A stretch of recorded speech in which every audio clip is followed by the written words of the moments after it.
Qed isir ippjanar sabiex is-servizzi tas-saħħa f'pajjiżna ikollhom biżżejjed ħaddiema f'dan iż-żmien tant meħtieġ minħabba l-virus tal-COVID-19.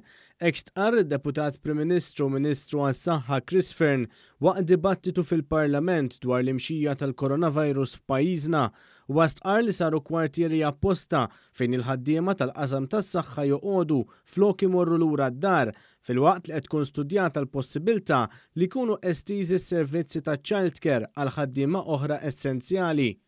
Nagħmlu l-almutana biex il-mediċini kollha jibqgħu jaslu ġew pajjiżna. Il-waste management u l-cleansing.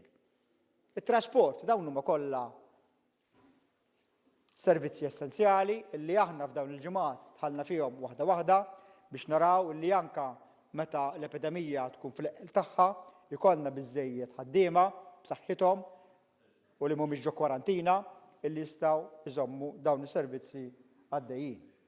Waqt id-dibattitu s-Segretarju Parlamentari għall-Anzjanità Attiva u l-Persuni b'Diżabilità Silvio Parnis qal li parti mir-residenza ta' St. Vincent's de Paul ukoll qed tkun attrezzata sabiex jekk il-virus jidħol f'dan l-isptar ikunu jistgħu jiġu kkurati l-anzjani mill-quta f'dawn is-swali apposta għal ukoll li tbattlet dar tal-anzjani għal jista' jinqala'.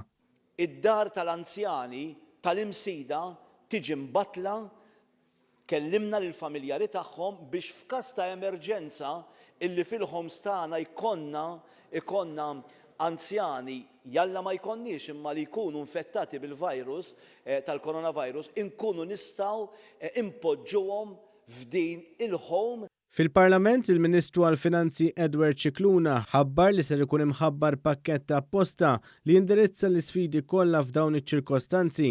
Miegħu naqat il-Ministru għall-Ekonomija Silvio Xkembri li stqarr li hija priorità li l-Gvern ħares l-impjiegi tal-Maltin u l-Awċin. Minnaħa tiegħu is-Segretarju Parlamentari Deo De Battista saħaq fuq l-importanza li kulħadd isegwi d-direttivi tal-awtoritajiet tas-saħħa.